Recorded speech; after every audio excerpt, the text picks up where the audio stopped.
జీవన్ కిషోర్ గారు వారికి అవకాశం దేవుని చిత్త ప్రకారం ఇద్దాము.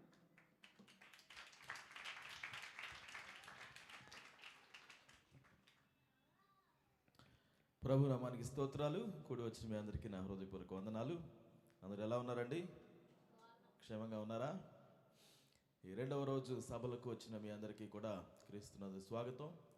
మరి ఈరోజు మీ మధ్యలో పరిచర్య చేయడానికి మరి ఆహ్వానించినటువంటి స్థానిక సంఘ కాపరి గారు అబ్రహం గారికి, వారి కుటుంబానికి, అలానే పాస్టర్ సైమన్ గారికి నా హృదయపూర్వక వందనాలు. ఎంతమంది దేవుడు నాతో మాట్లాడాలని ఎదురు చూస్తున్నారు ఈ రోజున? ఆమేన్. ఎవరన్నా మనతో మాట్లాడుతూ ఉంటే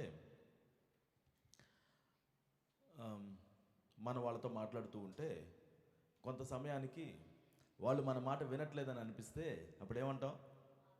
హలో, ఎక్కడున్నావు?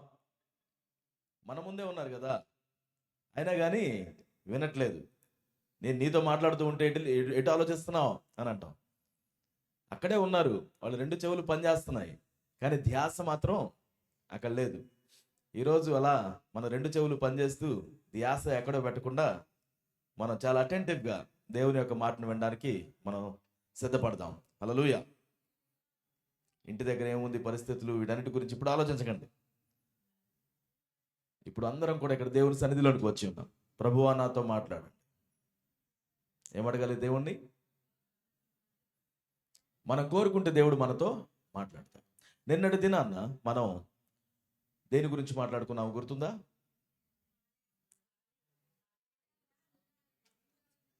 మనం చూసేవారిగా ఉందామా, చేసేవారిగా ఉందామా? స్విమ్మింగ్ పూల్ చుట్టూ తిరుగుతూ ఈత గురించి చెప్పేవాళ్ళలాగా ఉందామా, నీళ్ళల్లోకి దూకి నిజంగానే ఈత కొట్టడం నేర్చుకునే వారిగా ఉందామా? ఆలయం బయట కూర్చునే వారిగా ఉందామా, ఆలయం లోపలికి వచ్చేవారిగా ఉందామా? ఆలయం బయట కూర్చున్నటువంటి వ్యక్తుల యొక్క స్వభావం ఎలా ఉంటారనే దాని గురించి నిన్న మనం మాట్లాడుకున్నాం. ప్రభు నాతో మాట్లాడాడు నిన్న. నేను ఈ విధంగా అలానే ఆగిపోయి అవిటితనంతో కూర్చోవాలని నేను ఆశించకూడదని ప్రభువు నాతో మాట్లాడాడు. నేను దాన్ని మార్చుకోవడానికి ప్రభువు నాకు అవకాశం ఇచ్చాడు అని ఎంతమంది సాక్ష్యం ఇస్తారు? ఎవరైనా సాక్ష్యం ఇచ్చేవారు ఉన్నారా? మీ చేతులు ఎత్తి చూపిస్తారా? ప్రభువు నాతో మాట్లాడాడండి అనేవాళ్ళు ఎంతమంది ఉన్నారు? చూద్దాం ఒకసారి ఎంతమంది నిజాయితీగా చేతులు ఎత్తుతారు. నిన్నటి దినాన ప్రభువు నాతో మాట్లాడాడు, నేను నా జీవితంలో మార్చుకోవాల్సిన విషయాలు నేను గుర్తించగలిగానని వారు ఎంతమంది ఉన్నారు ఇక్కడ? తొందర ఏం లేదు. ఆనెస్ట్గా మన దేవుని సన్నిధిలో నిజాయితీగా ఉందాం. మనం 23 సంవత్సరాల యొక్క వార్షికోత్సవాన్ని జరుపుకుంటున్నాం. మరి సంఘంలో ఉండేటువంటి ఆ క్లోజ్నెస్, ఓపెన్నెస్ ఇంకా మనం ఎక్కడ ఎక్స్పెక్ట్ చేయకూడదు. ఇక్కడ ఉన్న వాళ్ళం ఒకరికొకరు నమ్మగలగాలి. సంఘం అంటే మీరు చెప్పండి, ఇది పరిశుద్ధుల సభ, పాపుల సభ? బిల్లీ గ్రహం గారు ఏమంటారంటే, చర్చ్ అంటే పాపులందరూ కూడుకునే ప్రదేశం అంటారు. చర్చ్ అంటే పాపులందరూ కూడుకునే ప్రదేశం. అదేంటండి అంత మాట అన్నారు?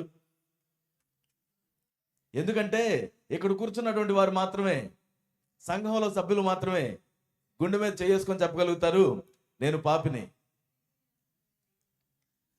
మనం అందరం కూడా ఎలాంటి తారతమ్యం లేకుండా నేను పాపిని, నేను ఎక్కడ జన్మించినా, నా వయసు ఏదైనా, నా ప్రాంతం ఏదైనా, నా భాష ఏదైనా, నేను మిగతా వాళ్ళతో పోల్చుకొని ఎంత మంచిగా ఉన్నా నేను గుర్తించింది ఏంటంటే నేను పాపిని, ప్రభు నాకు అవసరం అని గుర్తించిన వారమే మనం అందరం ఇక్కడ ఉన్నాం. కాబట్టి ఒకరినొకరు మనం చూసుకున్నప్పుడు నీకంటే నేను గొప్ప, నాకంటే ఇంకొకరు గొప్ప, ఇటువంటి ఆలోచన మనకే ఉండాల్సిన అవసరం లేదు. మనందరం కూడా ఏ భేదమును లేకుండా దేవుడు అనుగ్రహించే మహిమను కోల్పోయేటువంటి పాపులంగా మనం ఉన్నాం. చాలా మంది చెప్తుంటారు, ఏ కులం అండి మీది అంటే పాప కులం అండి అంటుంటాం. ఏం కులం? పాప కులం. అందరికీ పాపం అనేది మాత్రమే సంక్రమించింది. ఆదాం మొదలుకొని జన్మించిన ప్రతి ఒక్కరి జీవితంలో కూడా పాపం అనేది సంక్రమించింది. అయితే గుర్తించినటువంటి మనం యేసు మాత్రమే నాకు సహాయం చేస్తాడని నమ్మిన వారిగా ఇన్ని సంవత్సరాలు ఆయన సన్నిధిలో కొనసాగడానికి ప్రభువు మనకు అవకాశం కల్పించాడు. ఇక్కడికి వచ్చినప్పుడు మొదటిగా మనం గుర్తించేది నాకు దేవుని సహాయం అవసరం. అండ్ రెండవదిగా మనం గుర్తించేటప్పుడు దేవుడు నాకు సమీపంగా ఉన్నాడు, దేవుడు నన్ను పరిశుద్ధుడిగా పిలుస్తున్నాడు, దేవుడు నన్ను మంచివానిగా చేసి ఉన్నాడు అని ఆయన చేసిన దాన్ని మనం జ్ఞాపకం చేసుకుంటాం. కానీ ఎప్పుడు కూడా మనం ఎవరమో మర్చిపోకూడదు. ఈరోజు నిన్నటి దినాన్న మనం నేర్చుకున్నటువంటి వాటిని బట్టి ఇంకొంచెం ముందుకు వెళ్ళాలని నేను ఆశపడుతున్నాను. ఒకవేళ నిన్నటి దినాన్ని కనుక నేను ఆగిపోయినటువంటి వానిగా ఉన్నాను అని కనిపిస్తే అక్కడి నుంచి నువ్వు కదిలేవని నేను నమ్ముతున్నాను. నువ్వు నిన్న ఒకవేళ ప్రభువా ఇదిగో నేను మనుషుల వైపు చూస్తూ నాకేమిస్తారని నేను చూసే వ్యక్తిగా ఉన్నాను, 40 కంటే ఎక్కువ సంవత్సరాల వయసు కలిగినటువంటి ఆ వ్యక్తి ప్రతిరోజు మందిరం దగ్గరికి వచ్చి కూర్చుంటున్నాడు, అందరికంటే ముందు అందరికంటే వెనక వెళుతున్నాడు, కానీ తన జీవితంలో దేవుని శక్తిని మాత్రం ఆశ్రయించని వానిగా ఉన్నాడు. పైకి భక్తి గల వారిగానే ఉండి దేవుని శక్తిని ఆశ్రయించినటువంటి వానిగా మిగిలిపోయాడు. అన్నీ తెలుసు, అన్నీ వల్లవేయగలుగుతాడు, కానీ జీవితంలో మాత్రం దేవుని గురించినటువంటి సహవాసం ఏమాత్రం నువ్వు లేకుండా మనుషులు నాకేమివ్వగలుగుతారా అని మాత్రమే ఎదురు చూపును చూస్తూ ఆయన మందిరం దగ్గరికి రావడం అనేది ఒక వ్యాపారంగా మాత్రమే మార్చుకున్నాడు. ఒక బ్రతుకు తెరువుగా మార్చుకున్న వ్యక్తి గురించి మనం చూసాం. మనం కూడా ఒకవేళ కేవలం ఏదో ఒక విధంగా నా యొక్క స్ట్రెస్ని తొలగించుకోవడానికి, నాకు అవసరమైన వాటిని అడగడానికి మాత్రం దేవుని సన్నిధికి నేను వస్తున్నాను అంటే మనం కూడా దాన్ని ఒక వ్యాపార లావాదేవీ లాగానే మార్చుకున్నాం. చాలా మంది ఇదిగో ప్రభువుకి నేను ఎంత కానుకిస్తున్నాను, ప్రభు నాకు ఇస్తాడేమో అని ఎదురు చూసేవారు ఉన్నారు. మన కానుకలు దేవునికి అవసరమా అండి? దేవుడు మనకి ఇచ్చిన దానిలో నుంచి ఆయన పని నిమిత్తం మనం ముందుకు వెళ్ళి ఇస్తున్నామేమో కానీ దేవునికి నువ్వు ఇవ్వడానికి మనం ఏ పాటి వారివి? నేను ఇచ్చాను కాబట్టి నువ్వు నాకు చెయ్యి ప్రభువా అనడానికి మనకు కుదురుతుందా? లేదు.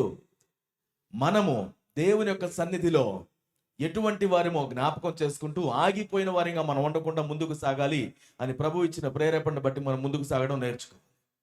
ఒకవేళ ఆ విధంగా మీరు నేర్చుకొని ముందుకు సాగుతున్నట్లయితే ఈరోజు మనం ఇంకొంచెం ముందుకు వెళ్ళడానికి దేవుని యొక్క వాక్యంలో నుంచి మనం ధ్యానపూర్వకంగా ముందుకు సాగి వెళదాం. అపోస్తలుల కార్యములు 3వ అధ్యాయం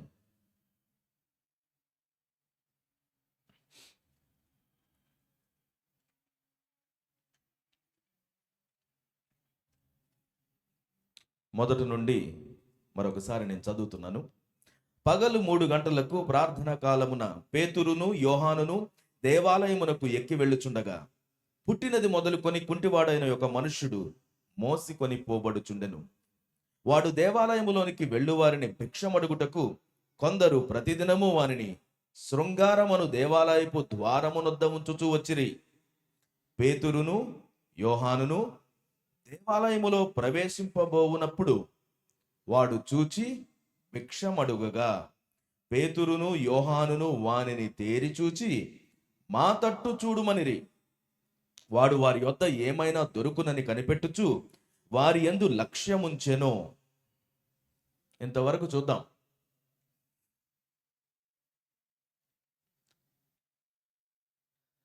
ఏ సమయం అది?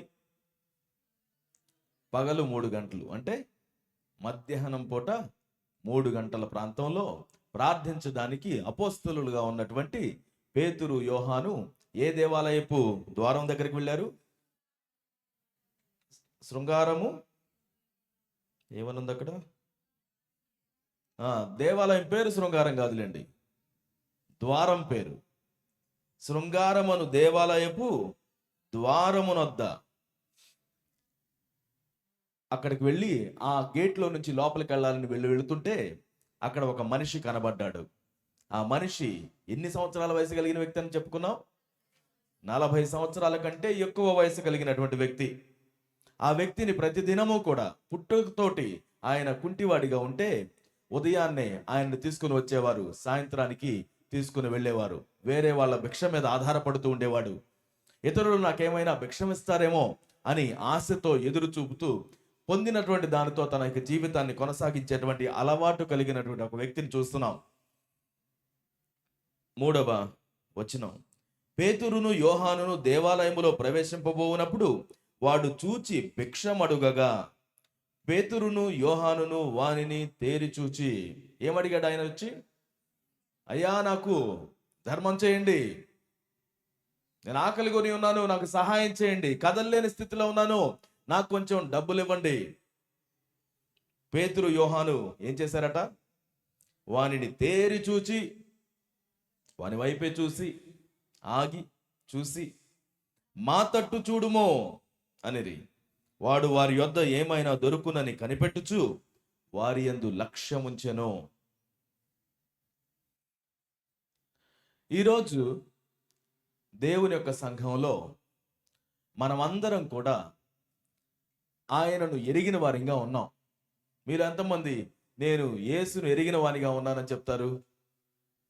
యేసును నేను నమ్ముకున్నాను అని చెప్పేవారు ఎంతమంది ఉన్నారండి ఇక్కడ? దేవునికి వందనాలు చెప్దామా? దేవుడు మనకిచ్చినటువంటి నడిపింపు, పరిశుద్ధాత్మ ప్రేరేపణ, ఆయన పిలుచుకున్నాడు కాబట్టే నీవు నేను ఆయన దగ్గరకు రాగలిగాం. మన జ్ఞానాన్ని బట్టి కాదు, మన తెలివిని బట్టి కాదు. దేవుడు మనకి అవకాశాన్ని ఇచ్చాడు ఆయన గుర్తించడానికి, కాబట్టే మనం ఆయన దగ్గరికి రాగలిగాం. ఇలా వచ్చినటువంటి మనము ఈరోజు ఏ విధంగా ముందుకు సాగాలో మనం అర్థం చేసుకోవాలని నేను కోరుతున్నాను.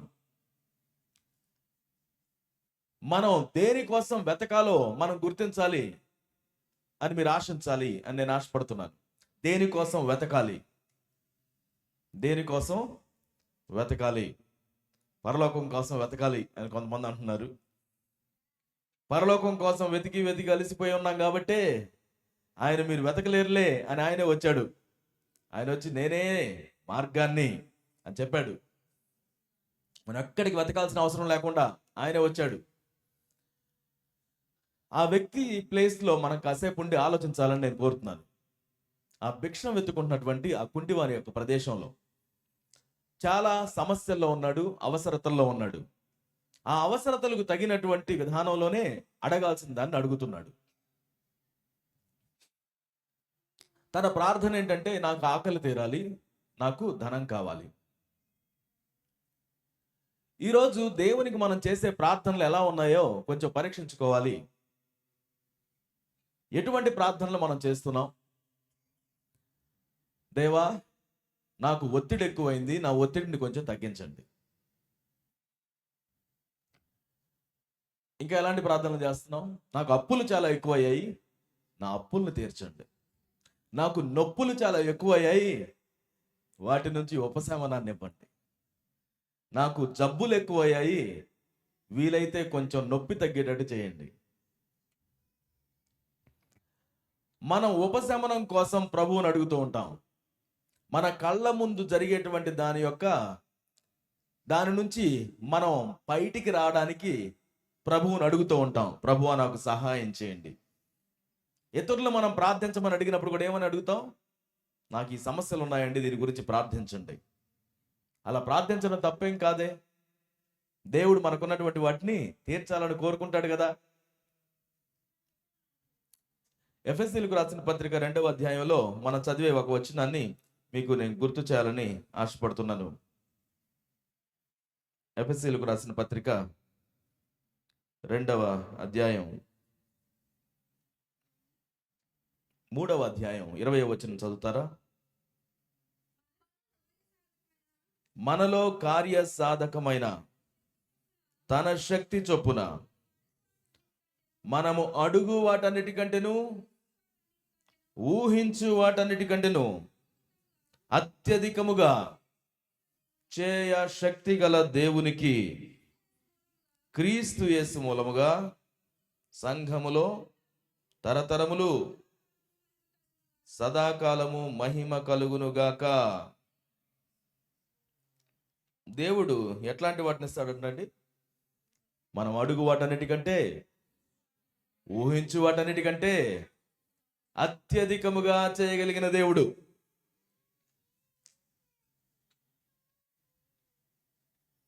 నిన్నెవరు అడుగుతున్నారో, లేకపోతే నువ్వెవరిని అడుగుతున్నావో నీకు తెలిస్తే నీకు మంచిది. యేసుక్రీస్తు వారు ఒకసారి ఒక ప్రాంతంలో గుండా వెళుతున్నారు. మిట్ట మధ్యాహ్నం అయింది. ఆయన వెళుతున్న ప్రాంతంలో యూదులుగా ఉన్న వాళ్ళు ఎవరు ఆ ప్రాంతంలో ప్రయాణం చేయరు.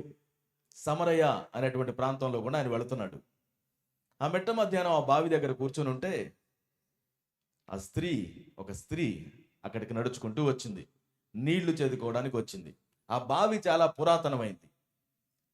వాళ్ళ పితరుడైన యాకోబు, అబ్రహాము కుమారుడైన ఇస్సాకు, ఇస్సాకు కుమారుడైన యాకోబు, తన కాలంలో జరిగిన కరువుల నుంచి తప్పించుకోవడం కోసం, వారి పశువుల కోసం వారు త్రవ్వించిన బావుల్లో ఈ బావి ఒకటి. ఆ బావి అప్పటి నుంచి చాలా చక్కగా అందరికీ ఉపయోగకరంగా ఉంది. ఆ స్త్రీ ఎవరు లేనటువంటి సమయంలో, కొంచెం కష్టమైన ఎండ సమయంలో వచ్చి నీటిని నింపుకోవడానికి వచ్చింది. అక్కడున్న యేసును చూచి చాలా ఆశ్చర్యంగా, ఇదేంటి ఎప్పుడు లేనిది ఇలాంటి ఆయన ఇక్కడికి వచ్చాడు అని అనుకుంది. ఎందుకని?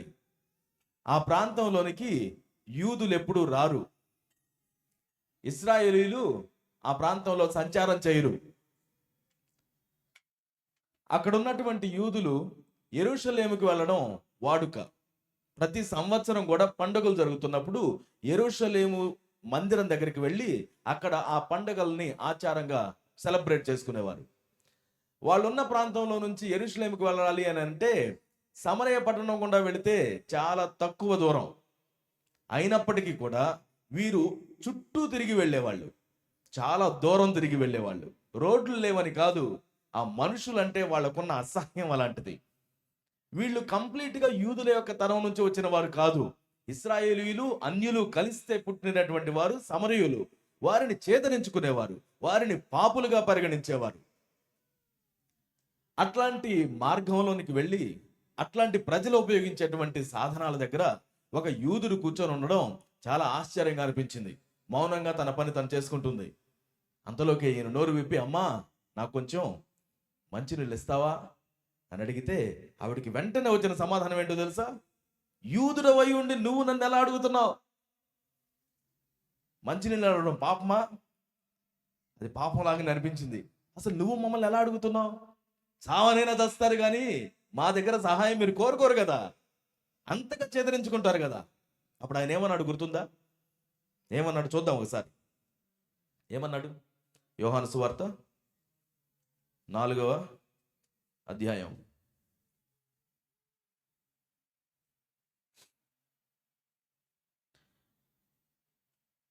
9వ వచనం. ఆ సమరయ స్త్రీ అంటుంది, యూదుడవైన నీవు సమరయ స్త్రీనైన నన్ను దాహమునకిమ్మని ఎలాగూ అడుగుచున్నావని ఆయనతో చెప్పాను. ఎలా అనగా యూదులు సమరయులతో సాంగత్యము చేయరు. అందుకు యేసు, నీవు దేవుని వరమును నాకు దాహమునకిమ్మని నిన్ను అడుగుచున్నవాడెవడో అదియు ఎరిగి ఉంటే నీవు ఆయనను అడుగుదువు, ఆయన నీకు జీవజలమిచ్చును.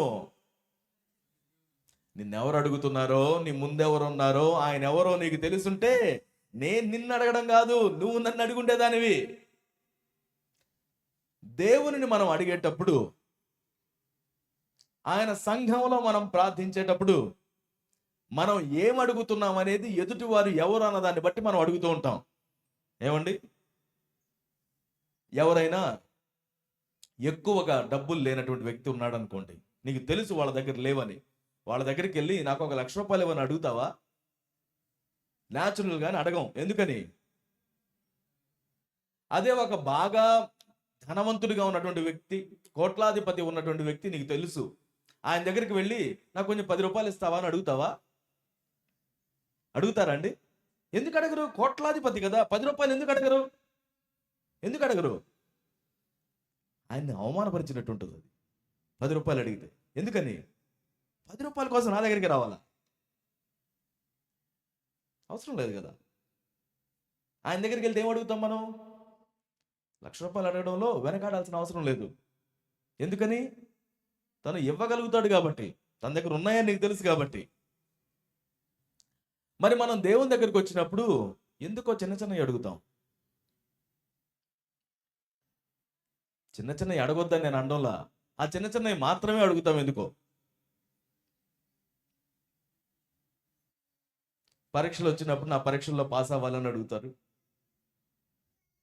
అదేదో చక్కగా చదువు అర్థమయ్యేటట్టుగా నాకు జ్ఞానాన్ని ఇవ్వండి అని అడగొచ్చుగా. క్లాసుల్లో కూర్చున్నప్పుడు నాకు ఈ సబ్జెక్ట్ బాగా అర్థం కావాలి అని అడగొచ్చుగా. ఆహా, ఎగ్జామ్స్ అప్పుడు మాత్రం మాకు సహాయం కావాలని అడుగుతారు. ఏ పనికిరాని పేపర్ ముక్క మాత్రమే కావాలా మీకు? దాని నుంచి వచ్చే చదువు జ్ఞానం వద్దా?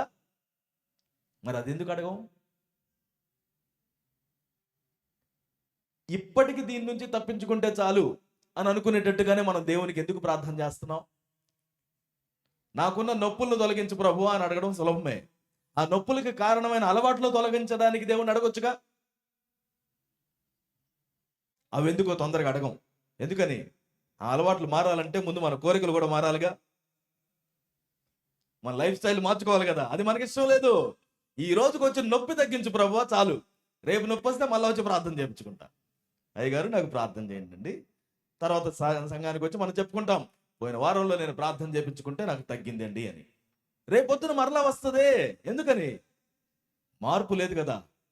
తినకూడని దాన్ని తింటున్నాం, చేయకూడని విషయాల్లో చేస్తున్నాం, లేనిపోని అలవాట్లన్నీ తయారు చేసుకొని మరలా మనం కావాల్సిన దాని దగ్గరికి వెళుతున్నాగా.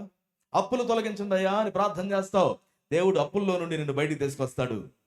అది సరిపోదే, మరలా అప్పుల దగ్గరికి వెళ్ళిపోతాం. ఎందుకని? అది నీకు అలవాటుగా ఏర్పడింది. ఆ అప్పులు తీసుకోకముందే ప్రభువా నాకు ఈ సహాయం కావాలి అని ఆయన దగ్గరికి వెళ్ళి కూర్చోవచ్చుగా.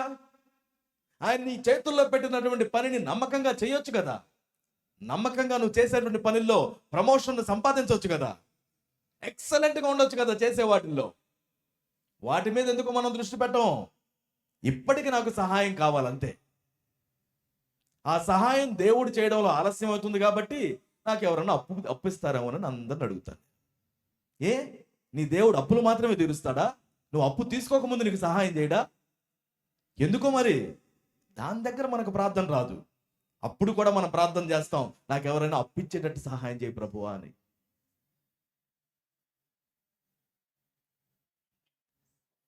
ఈరోజు నేనేం అడుగుతున్నానంటే, మనం ఎవరిని అడుగుతున్నామో ఏం అడుగుతున్నామో మనం గుర్తించుకోవాలి. నిన్ను నేను అప్పు ఇచ్చేవానిగా చేస్తానన్నాడా, అప్పు తీసుకునేవానిగా చేస్తానన్నాడా? అయినా ఎందుకో ఈ సంఘంలో ఎలా ఉందో నాకు తెలియదు. నేను పాస్టర్ గారిని అడగలేదు. మీరు అప్పు ఇచ్చేవారిగానే ఉన్నారని నేను ఎక్స్పెక్ట్ చేస్తున్నాను. ఒకవేళ ఆ విధంగా లేకపోతే ప్రభువు వాక్యం ఈరోజు మిమ్మల్ని మాట్లాడనివ్వండి, మీతో దాన్ని సరిచేయనివ్వండి. ముళ్ళు ఉంది కదా అని చెప్పేసి అలానే ఉంచుకుంటే కుదురుతుందా? దాన్ని తొలగించుకోవాలిగా. ముళ్ళే కదా దిగింది, మళ్ళీ పిన్నీసి పెట్టి ఇంకో గాయం చేస్తాం. ఎందుకు? ఆ ముళ్ళు ఎప్పటికైనా ప్రమాదమే.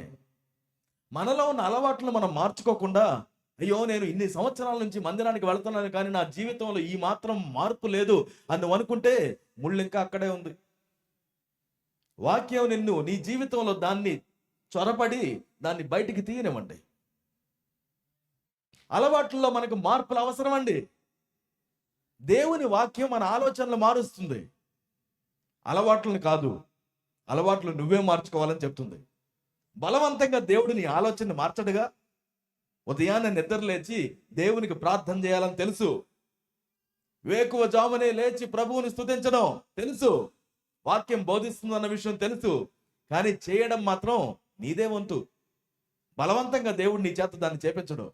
బలవంతంగా చేస్తే అది స్తుతి ఎలా అవుతుంది?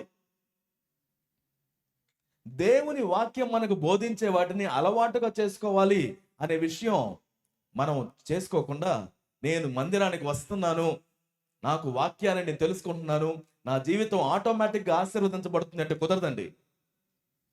హాస్పిటల్కి నేను వెళుతున్నాను, చూపించుకుంటున్నాను, మందులు రాపించుకుంటున్నాను, డబ్బులు పెట్టి కూడా కొనుక్కుంటున్నాను, కానీ వాటిని మాత్రం వేసుకోను. ఏమవుతుంది? హాస్పిటల్కి వెళ్ళావా? వెళ్ళానండి. ఏ డాక్టర్ దగ్గరికి వెళ్ళావు? ఫలాని గొప్ప డాక్టర్ దగ్గరికి వెళ్ళానండి. అయినా తగ్గట్లేదా? తగ్గట్లేదండి. మధ్యలో మాత్రం మనం చెప్పం. అదేమంటే ఆ డాక్టర్ మీద నమ్మకం అండి. రోజంతా వెయిట్ చేస్తాం ఆ డాక్టర్ కోసం, డాక్టర్ని కలుస్తాం. ఆ డాక్టర్ గారు పాపం నువ్వు ఆయన చెప్పింది అంతా నువ్వు చేస్తున్నావు అనుకుంటాడు. అయినా ఎందుకు మార్పు లేదో అని చూస్తూ ఉంటాడు పాపం. కానీ నిజానికి మార్పు ఎక్కడ జరగాలి? నువ్వు కొనుక్కున్నటువంటి ఆ మందులు నువ్వు వేసుకోవాలి కదా. అవేమో చేదుగా ఉన్నాయి, అవి వేసుకుంటే కళ్ళు తిరిగినట్టుగా ఉన్నాయి, అవి వేసుకుంటే పలాని ఫుడ్ తినకూడదు అంటారు, కొంచెం జాగ్రత్తగా పథ్యం ఉండాల్సి వస్తుంది. అవన్నీ మనకి ఎక్కడ కుదురుతాయండి? అమ్మో. మరి దేవుని వాక్యం కూడా అలాంటిదే కదా.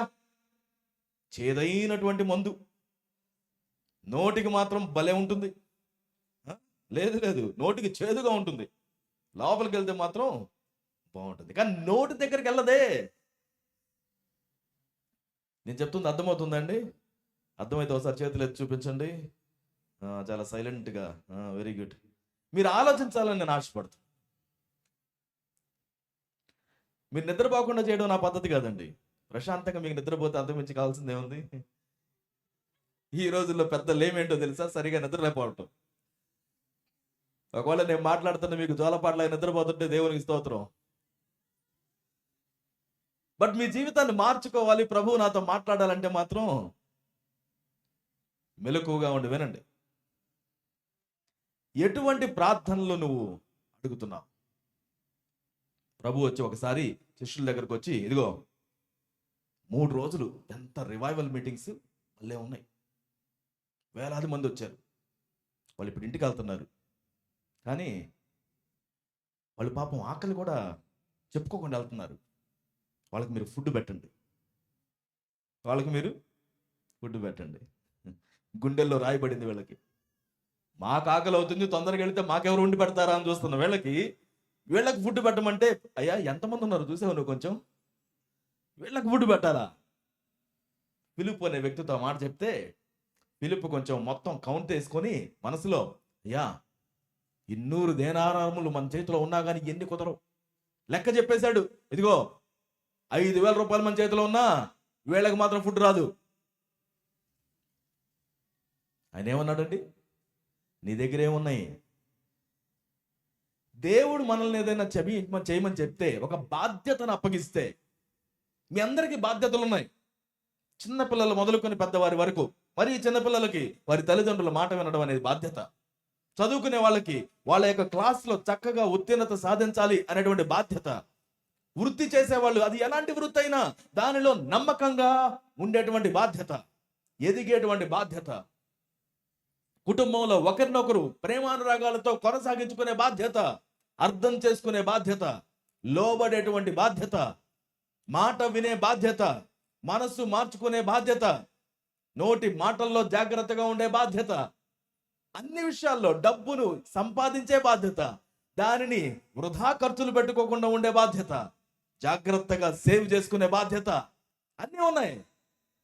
ఆ బాధ్యతలు దేవుడు నీకు ఇచ్చినప్పుడు, నీకు ఇచ్చినటువంటి దేవుడు నీ మీద ఆధారపడుతున్నాడు అనుకుంటున్నావా? ఆ రోజు ఫిలిప్పుని పిలిచి వీళ్ళందరికీ భోజనం పెట్టండి అని అంటే ఎవరి మీద ఆధారపడుతున్నావు? యోహాను సువార్త 6వ అధ్యాయంలో ఒక మాట ఉంటుంది. 6వ అధ్యాయం 5వ వచనం. కాబట్టి యేసు కన్నులెత్తి బహుజనులు తన యొద్దకు వచ్చుట చూచి, వీరు భుజించుటకు ఎక్కడ నుండి రొట్టెలు కొని తెప్పింతుము అని ఫిలిప్పుని అడిగాడట. ఏమి చేయునై ఉండెనో తానే ఎరిగి ఉండి అతనిని పరీక్షించుటకు అలాగడిగెను. దేవుడు నీకు ఒక బాధ్యతను అప్పగిస్తే నువ్వు ఏం చేయగలవు ఆయనకి తెలుసండి. ఆయన ఏం చేయబోతున్నాడో అతనికి తెలుసు కాబట్టి నిన్ను అడిగాడు. నీకు చేతనైతే, ప్రభువా నేనైతే ఇంతవరకు అనుకుంటున్నా, నువ్వేమనుకుంటున్నావు చెప్పండి? నువ్వేమనుకుంటున్నావు? నువ్వేం చేయాలనుకుంటున్నావు ప్రభువా? దానిలో నన్నేం చేయమంటారు? ఆ రోజు ఆయన ఏమడిగాడు తెలుసా? మీ దగ్గర ఏమున్నాయి? చుట్టూ వెతికితే 5 రొట్టెలు 2 చేపలు చేతిలోకి వచ్చాయి. వీటిని పట్టుకొని మేము తినేయమా అన్నట్టు చూశారు వీళ్ళు. వాళ్ళతో పాటుగా వీళ్ళు కూడా ఉన్నారు కదా, మేము తినేయమా అన్నట్టుగా చూస్తే ఆయన అన్నాడు, వాటిని తీసుకొని కృతజ్ఞతాస్తుతులు చెల్లించి అందరినీ నీట్గా 50 మంది 100 మంది ఈ విధంగా కూర్చోబెట్టి పంచి పెట్టడం స్టార్ట్ అయితే, ఎంత చక్కగా వాళ్ళు పంచి పెడుతుంటే అవి నిండుతున్నాయి, పంచి పెడుతుంటే నిండుతున్నాయి, పంచి పెడుతుంటే నిండుతున్నాయి. ఎక్కడి నుంచి వస్తున్నాయి? ఎవరు చేస్తున్నారు? ఆ రొట్టెల మేకర్ ఎవరండి? ఆ ఫిషర్ మ్యాన్ ఎవరు? వాటిని కాలుస్తున్న వంట మనిషి ఎవరు?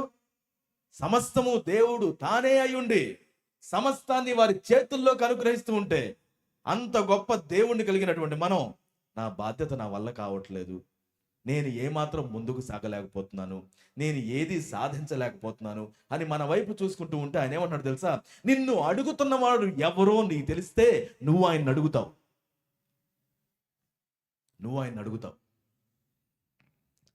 ఈ రోజున చాలా సంవత్సరాల నుంచి దేవుని యొక్క మందిరంలో ఎదుగుతున్నటువంటి నీవు నేను, కొన్నిసార్లు మనం చుట్టూ చూసేటువంటి వాటి మీద ఆధారపడుతూ, మనల్ని ఎవరు పిలుస్తున్నారో, మనకు దగ్గరగా ఉన్న ఆయన ఎవరో ఆయన మనం పక్కన పెట్టేసి అందరూ అడిగే విధంగా మనం అడగడం ప్రారంభిస్తాం. ఈరోజు అలా కాకుండా, దేవా నిన్ను దేవుడిగా చూడడం మాకు నేర్పించని అడగాలి. దేవుడిని మన స్థాయిలోకి తగ్గించి మనం అడగడం ప్రారంభిస్తాం. దేవుడు మాత్రం ఏం చేయగలుగుతాడండి? మీరు ఎప్పుడన్నా అన్నారు ఈ మాట? వీడి జీవితంలో మార్పే లేదు, దేవుడు మాత్రం ఏం చేస్తాడండి? స్కూల్కి వెళ్ళరా అంటే స్కూల్కి వెళ్ళడు, దేవుడు మాత్రం ఏం చేస్తాడండి? మానుకోమంటే అలవాటు మానుకోడు, పాడు అలవాటు, దేవుడు మాత్రం ఏం చేస్తాడండి? దేవుడు నీలాంటి నాలాంటి వ్యక్తి అనుకుంటున్నావా? మాట మాట్లాడితే వెలుగు కలిగిందట. మనం స్విచ్ చేస్తే వెలుగు కలగకపోవచ్చేమో, ఆయన మాట్లాడితే భూమి మొత్తం వెలుగు చేత క్షణంలో నింపబడింది. ఆయనకు అసాధ్యమైంది ఏదేమన్నా ఉందా? పదే పదే దేవుడు గుర్తు చేసేది అదే, దేవునికి అసాధ్యమైంది ఏమైనా కలదా? మేరీ, దేవునికి అసాధ్యం ఏమైనా ఉందా? అబ్రహామా, దేవునికి అసాధ్యం ఏమైనా ఉందా? శారా, దేవునికి అసాధ్యం ఏమైనా ఉందా? గిద్యోను, దేవునికి అసాధ్యమైంది ఏమైనా ఉందా? పదే పదే దేవుడు గుర్తు చేస్తున్న విషయం ఈరోజు మనతో చెప్పుకోవాలి. దేవునికి అసాధ్యం ఏమైనా ఉందా? చెప్పుకుందాం ఒకసారి. నా దేవునికి అసాధ్యమైంది ఏమైనా ఉన్నదా? కానీ మన కళ్ళకు కనపడదే.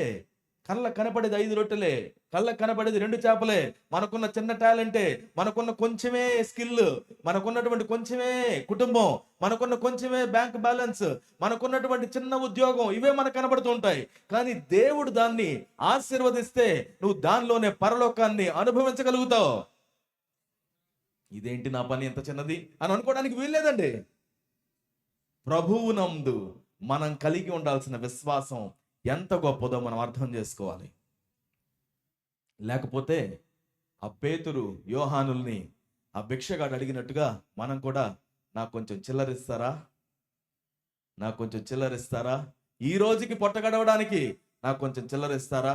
ఒకవేళ ఆ రోజు వాళ్ళ జేబుల్లో నిజంగానే చిల్లర ఇచ్చేశారు అనుకోండి, తర్వాత రోజు వచ్చినప్పుడు ఏమై ఉండేది? అయ్యా నాకు దానం చేయండి, నిన్న ఇచ్చాను కదరా, నిన్నిస్తే అది నిన్న పోయింది, ఈరోజు నాకు మరలా అవసరం. ఈ క్వశ్చన్ నేను మిమ్మల్ని అడుగుతాను. ప్రతి వారం దేవుని మందిరానికి వచ్చినప్పుడు అదే ప్రార్థన మరలా చేయాల్సి వస్తుందా? అదే ప్రార్థన అవసరత మరలా అడగాల్సి వస్తుందా? మనం దేనికోసం వెతుకుతున్నాము? దేవుడు ఆ పైన కనిపించేటువంటి దాన్ని మాత్రమే మార్చాలని ఇష్టపడడంలా, దానికి రూట్ కాజ్ ఏంటో దాన్ని మార్చాలని ఇష్టపడుతున్నాడు. ఈ రోజుకి నీకు మంచి ఫీలింగ్ కల్పించడానికి దేవుడు ఇష్టపడంలా, ఈ రోజు నిన్ను ఏడ్పించినా నీ లోపల దాక్కున్న ఉన్నటువంటి దానిని తీసి బయటపడవేయాలని దేవుడు ఆశపడుతున్నాడు. ఆయనకు అవకాశం ఇవ్వండి, ఆయనకు అవకాశం ఇవ్వండి. ఒకసారి మా బాబుకి ఏదో ముళ్ళు గుచ్చుకుందని చెప్పేసి, నల్లగా ఉంది, నొప్పి పడుతుందంటే ఆ ముళ్ళు తీయడానికి ప్రయత్నించారు. 4 పట్టుకుంటే కేకలేసాడు వాడు. తీయడానికి ఇష్టపడం, పోతే బాగుంటుందని అనుకుంటాం. కానీ మన జీవితంలో అన్నీ అలాగ జరగవు. దేవుని యొక్క సహాయం మనకి అవసరం. ఈరోజు కూర్చున్న వారిలో ఒకవేళ మనం ఇంకా అక్కడే ఆగిపోయి ఉంటే, మనం ఒకవేళ దేవుని అడిగే విషయంలో, ఎక్స్పెక్ట్ చేసే విషయంలో చిన్నవి మనం ఎక్స్పెక్ట్ చేస్తుంటే, నువ్వు అడిగే దానికంటే గొప్ప వాటిని దేవుడు చేయడానికి ఇష్టపడుతున్నాడు అన్న విషయం మర్చిపోకండి. ఆయన స్థానంలో ఆయనకు సంబంధించినంత కళలు మనం కన్నో నేర్చుకుందాం.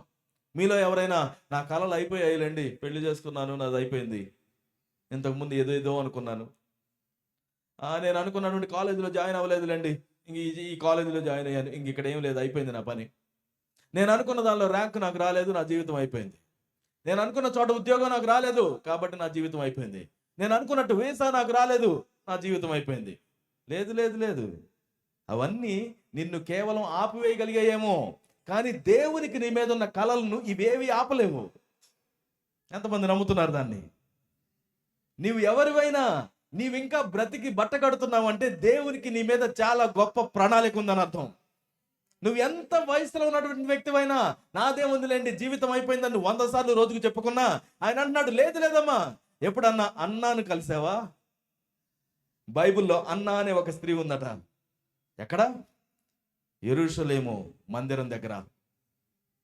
ఆవిడికి వివాహం అయింది, అతి తక్కువ కాలంలోనే ఆవిడ తన భర్తను కోల్పోయింది. అప్పటి నుంచి చాలా స్థిరంగా దేవుని సన్నిధిలోనే ఉండి ప్రార్థనా పరురాలుగా ఎదిగింది. దేవుడు వాగ్దానం చేశాడట, మెస్సయ్యాన్ని నువ్వు చూస్తావు అని. ముసలిదైపోయింది, ఇక ఏ మాత్రం కూడా దానికి ఎక్కడ నుంచి దేవుడు దాన్ని చూపిస్తాడనేటువంటి రక్షణ లేదు. నిరీక్షణ లేదు.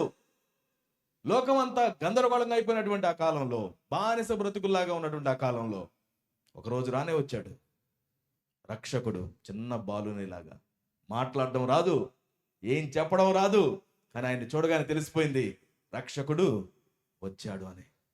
వెంటనే ఒక ముసలాయన కనపడతాడు అక్కడే. ఆయన పేరేంటి? సుమయోను. సుమయోను పరిగెత్తుకుంటూ వస్తాడు. ఏంటయ్యా పరిగెత్తుకుంటూ వస్తున్నావు? ఆగండి, ఈరోజు నేనేదో చూడాలని దేవుడు కోరుకుంటున్నాడు. ఏం చూడాలి? మెస్సయ్యని చూడాలి. ఎలా ఉంటాడు ఆయన తెలీదు. వెతుకుతుంటే ఒక్కసారిగా ఈయన కనపడ్డాడు. ఆయన్ని చేతిలోకి తీసుకొని, నాథా, ఈరోజు నా ప్రాణాన్ని నువ్వు తీసేసుకో.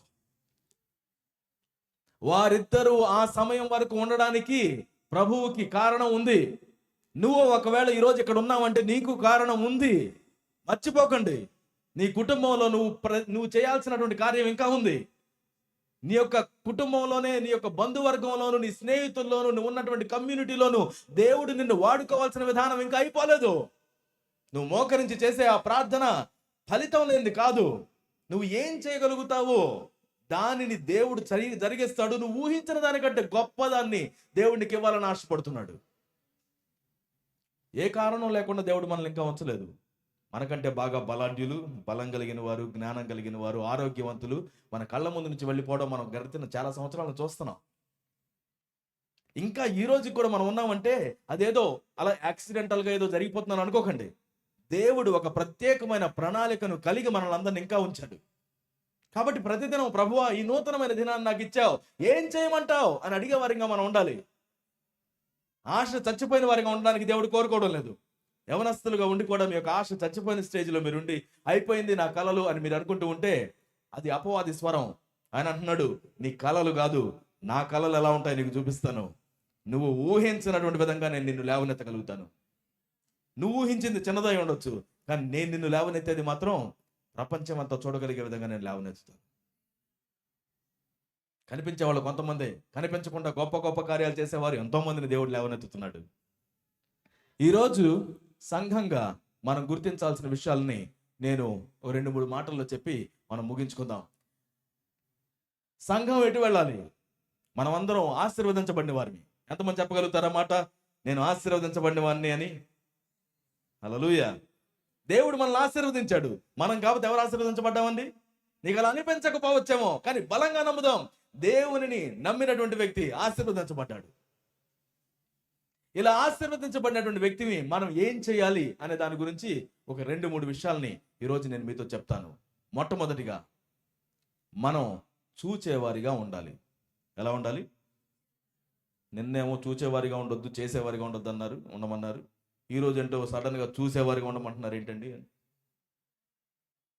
మనం విన్నదాన్ని అన్వయించుకోవడం గురించి నిన్న మాట్లాడాం. కానీ ఈరోజు చూచే విషయం అంటే నీ చుట్టుపక్కల ఉన్నటువంటి వ్యక్తులను కొంచెం గమనించుకోండి అని చెప్తున్నాను. సంఘం ఏం చేయాలో చెప్తున్నాను. మీ చుట్టుపక్కల ఉన్నటువంటి వ్యక్తుల్ని చూడండి. చాలా అవసరతల్లో ఉన్నటువంటి వ్యక్తుల్ని దేవుడు మన చుట్టూ ఉంచాడు. మీ చుట్టుపక్కల అవసరతలో ఉన్నటువంటి వ్యక్తులు ఉన్నారా అండి? లేరా? ఎలాంటి అవసరతల్లో ఉన్నారు? ఎలాంటి అవసరతల్లో ఉన్నారండి వాళ్ళందరూ? రకరకాల అవసరాలు. పేతురు, యోహాను ఆ రోజున నడుచుకుంటూ వెళుతూ ఉంటే వారి మానాన్న వాళ్ళు ప్రార్థన చేసుకోవడానికి వెళుతూ ఉంటే ఈయన సడన్ గా, అయ్యా నాకు ధర్మం ఇవ్వండి అని అడిగాడు. అప్పుడు వాళ్ళు ఏం చేశారు? తర్వాత చూద్దాంలే, ఆగు అని పైకి వెళ్ళిపోయారా? వెళ్ళలేదు. వాళ్ళు అక్కడ నిలిచి ఆగి అక్కడ నిలబడిపోయి ఏమన్నారు? మా తట్టు చూడు. ఈరోజు అవసరత కలిగినటువంటి అనేక మంది మన జీవితంలో తారసపడుతూ ఉంటారు. అనుదినము మనం ఉన్న అపార్ట్మెంట్లో, మనం ఉన్న ప్రదేశంలో, మనం పని చేసుకునే ప్రదేశంలో, మన స్కూల్స్లో, మన కాలేజెస్లో, అన్ని చోట్ల ఏదో అవసరతలో ఉన్నటువంటి వాళ్ళని మనం చూస్తూనే ఉంటాం. వాళ్ళందరూ సడన్గా మన దగ్గరకు వచ్చి అన్ని అడగకపోవచ్చు, కానీ మనం వారి అవసరతను గమనించుకొని ఆగి వారి కోసం సమయాన్ని గడిపే వారిగా ఉండాలి. సంఘం నీ చుట్టుపక్కల అవసరతలో ఉన్నటువంటి వారిని పట్టించుకోకుండా ఉండాలని బైబిల్ మనకు బోధించడం లేదు. మొదటి ఆజ్ఞ ప్రభువుని ప్రేమించమని. రెండవ ఆజ్ఞ ఏంటండి? నిన్ను వలె నీ పొరుగు వారిని ప్రేమించండి. అంటే సంఘంలో ఉన్నటువంటి వాళ్ళు మాత్రమే ఒకరిని ఆదరించుకోవడం గురించి మాట్లాడుతున్నావా, లేకపోతే అందరి గురించి మాట్లాడుతున్నావా? అందరి గురించి మాట్లాడుతున్నాం. నీ దృష్టిలోనికి వచ్చిన ఏ అవసరత కలిగినటువంటి వ్యక్తి గురించి అయినా కానీ నువ్వు సమయం తీసుకోవడం నేర్చుకోవాలి. ఈ మాట నువ్వు వింటూ ఉన్నప్పుడు అవసరత కలిగినటువంటి వ్యక్తులు నీ మనసులోకి ప్రభు తీసుకొని వస్తూ ఉంటాడు. నా వారి గురించి మనం మొట్టమొదటి రెస్పాన్స్గా ప్రార్థన చేయడం చేయాలి. నీ చుట్టుపక్కల ఉన్నటువంటి అవసరతలు వాళ్ళు నీతో మాట్లాడకపోయినప్పటికీ కూడా, వాళ్ళు నీతో చెప్పుకోనప్పటికీ కూడా, ఇదిగో ఈరోజు పలానా వ్యక్తిని చూశాను, ఏదో బాగా ఇబ్బందుల్లో ఉన్నట్టున్నాడు, నీకు తెలియదు అదేంటో, కానీ ఒక సంఘంలో సభ్యునిగా, క్రీస్తుని వెంబడించేవానిగా తన కోసం ప్రార్థించడం మనం ప్రారంభించాం. పేతురు, యోహాన్లు దేవుని చేత అభిషేకించబడిన వారు. ముందు రోజు నిలబడితే 3,000 మంది రక్షించబడ్డారు. తర్వాత రోజున ఏమి ఎరగనట్టుగానే ప్రార్థన చేసుకోవడానికి వెళ్తున్నారు వీళ్ళు. ఆ రోజుకి వీళ్ళు బాగానే ఫేమస్, కానీ వాళ్ళు దేవుని మీద ఆధారపడుతూ ముందుకు సాగి వెళుతూ ఉంటే అవసరతలో ఉన్న వారు కనపడితే వెంటనే ఆగి మాట్లాడడం ప్రారంభించారు. వాళ్ళ దగ్గర ఏమన్నా ఉన్నాయని కాదు, ఈయన అడుగుతున్నది వాళ్ళ దగ్గర నిజానికి లేదు. ఏంటది? డబ్బులు చేతిలో లేవు. మనం అక్కడ చదువుతాం కదా, వాళ్ళు ఏమన్నారంట, వెండి బంగారములు నా యొద్ద లేవు. క్లియర్గా నువ్వు నన్ను అడుగుతున్నావు కానీ నీకు ఈడని నా దగ్గర అయితే లేవు. కొన్నిసార్లు ఎవరన్నా మనకు భిక్షం అడుగుతున్నా మనకు అనిపిస్తుంది, చూడండి, నన్ను బాగానే అడుగుతున్నావు, నేను ఎవరిని అడగాలి?